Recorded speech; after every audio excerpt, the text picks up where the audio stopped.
sisi kesalahan psikologis dari seorang Richard Eliezer yang konteksnya dia adalah latar belakangnya Brimob.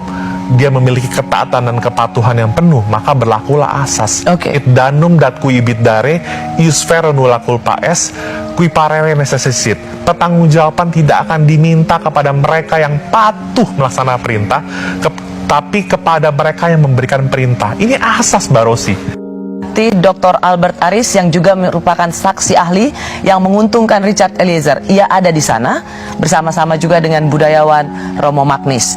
Bung Albert, sebagai saksi yang menguntungkan Richard, 12 tahun Anda sama terkejutnya juga ketika mendengar Putri 8 tahun? Terkejut, Mbak Rosi. Mana lebih kaget, 8 tahun apa 12 tahun? 12 tahun, Mbak Rosi. Karena dari pembicaraan informal dengan teman-teman ya, saya menduga mungkin tuntutan Eliezer itu berkisar paling tidak 5 tahun ya, Mbak Rosi.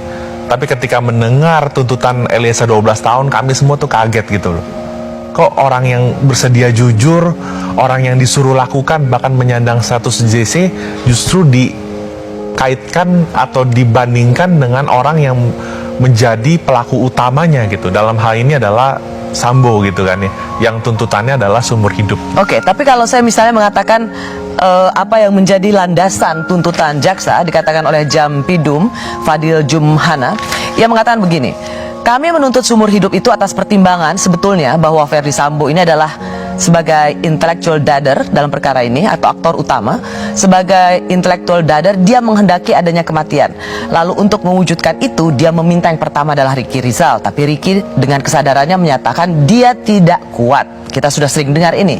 Tidak berani sehingga dia menolak. Lalu dia perintahkan Richard Eliezer. Richard Eliezer memiliki keberanian.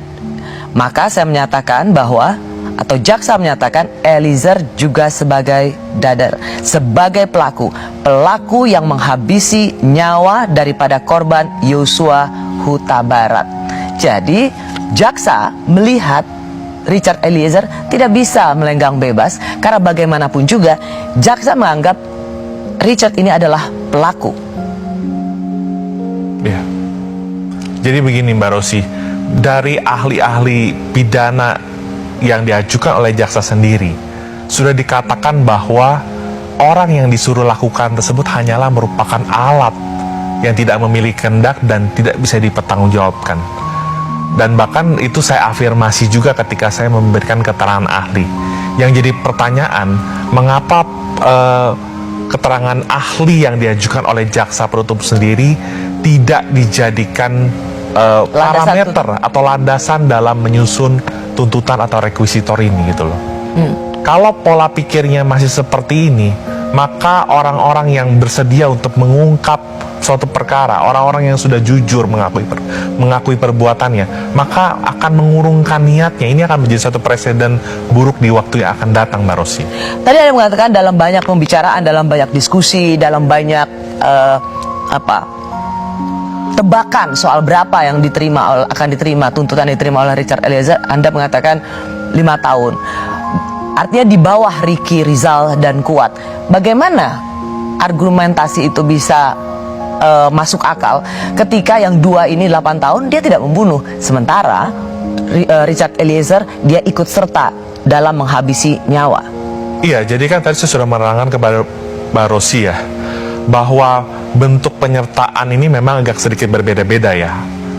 Kalau konteksnya Richard Eliezer, dia adalah dader karena disuruh oleh Don Player. Nah, orang yang menyuruh lakukan ini adalah sebenarnya yang bisa dipertanggungjawabkan. Tetapi dader yang disuruh oleh Don Player ini hanya merupakan alat, Mbak Rosi. Jadi sebenarnya dia nggak punya kehendak, dia nggak punya, Mbak Rosi. Kalau Ricky bisa menolak, kenapa Richard tidak bisa menolak? Karena dalam tuntutan jaksa juga disebutkan, melukiskan bagaimana ada yang disuruh tapi bisa menolak, yang satu disuruh dan melakukannya. Inilah pentingnya kehadiran ahli-ahli pendukung dalam pembuktian hukum acara pidana, Mbak Rosi. Kesalahan psikologis menjadi hal yang amat penting, Mbak Rosi. Saya tidak mau membandingkan antara Polantas dan Brimob dalam hal ini sebenarnya, Mbak Rosi. Ricky Rizal adalah Polantas. Ya, tapi background Ricky Rizal adalah Polantas. Tidak mungkin orang yang melakukan pelanggaran lalu lintas langsung serta-merta ditembak, tanda kutip kan ya, Mbak Rosi. Tetapi Brimob itu adalah paramiliter, semi-militer, yang ketaatan, kepatuhan, dan penundukan submission dirinya terhadap atasan itu begitu tinggi. Sehingga Richard Eliezer berada dalam posisi ketika dia menerima perintah tersebut, dia sulit untuk menghindar, dia sulit untuk menolak, dia sulit untuk mengabaikan perintah itu, Mbak Rosi. Bayangin Mbak Rosi, yang saya dengar informasinya juga ada jeda 18 tingkat antara Ferdy Sambo dengan Richard Eliezer. Bagaimana mungkin seorang yang sangat terendah itu kuasa untuk menolak perintah dari seorang Ferdy Sambo? Kadipropam, polisinya polisi, jenderal bintang 2, dan kekuasaannya amat besar. Kalau misalnya ada penasihat hukum ternama yang mengatakan, ya dia tetap bisa punya pilihan, resign atau pergi ketika disuruh, tapi toh dia tetap memilih untuk menembak. Ya, inilah pola pikir yang memang kita harus move on, Mbak Rosi. Pola pikir yang disampaikan oleh pengacara kondang tersebut dan juga kemarin dikutip oleh jaksa penuntut umum dalam penutup tuntutannya masih menggunakan kesalahan normatif yang diajarkan oleh Profesor Mulyatno tahun 1955 silam. Gimana kesalahannya? Arti begini, menilai sikap batin orang itu menurut ukuran-ukuran normatif. Kamu kan bisa resign, kamu bisa pulang kampung, kamu bisa mengundurkan diri, kamu bisa melaporkan, tapi lupa melihat kesalahan psikologis. Ya makanya dihadirkan kan ahli psikologi forensik, psikologi dari ilmuwan dan sebagainya, filsafat ilmu, itu sebenarnya untuk menguji apakah betul ada niat jahat dari seorang penerima perintah ini sehingga dia tidak bisa kuasa menolak perintah tersebut, Mbak Rosi. Ya. Nah, makanya dengan adanya KUHP baru saat ini, Mbak Rosi, keseimbangan antara kesalahan normatif dan kesalahan psikologis itu menjadi penting, Mbak Rosi. Ya, karena ketika dia diperintahkan oleh atasannya, maka dia tidak bisa dipidana sama sekali. Betul. Dalam KUHP yang baru. Maka dari itu, Mbak Rosi, Mahkamah Agung tahun 2007 menjelaskan dalam perkara pelanggaran HAM berat ya, dalam konteks tanggung jawab atasan, ketika ada hubungan secara de facto dan de jure, pengendalian efektif, rantai kepemimpinan yang begitu kuat, maka disitulah ada otoritas yang memungkinkan adanya tanggung jawab atasan terhadap bawahannya. Dan ketika bawahan itu menjalankan tugasnya, maka dia tidak bisa sebagai alat yang dipidana. Iya. Nah, tapi begini Bung Albert, izinkan saya untuk terus mempertanyakan apa yang menjadi tuntutan jaksa.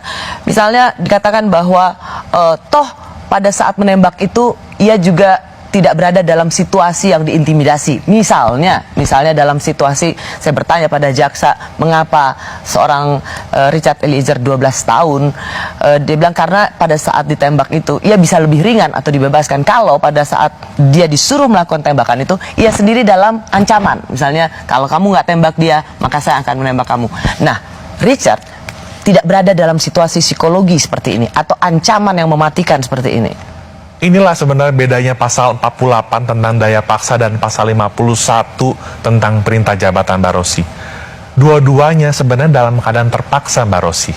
Kalau 48 itu atas satu kekuatan yang nggak bisa ditahan.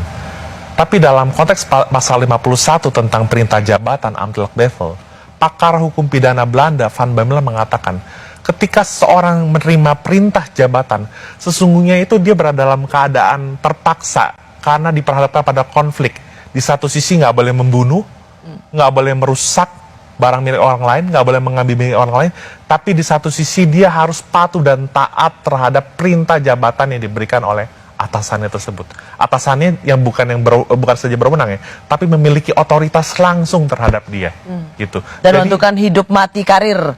Betul. Anggota Polri. Maka dari itu sebenarnya penting untuk melihat sisi kesalahan psikologis dari seorang Richard Eliezer yang konteksnya dia adalah latar belakangnya Brimob, dia memiliki ketaatan dan kepatuhan yang penuh, maka berlakulah asas. Okay. It danum dat kui ibit dare, ius vero nulla culpa es, qui parere necessit. Pertanggungjawaban tidak akan diminta kepada mereka yang patuh melaksanakan perintah, tapi kepada mereka yang memberikan perintah. Ini asas, Mbak Rosi.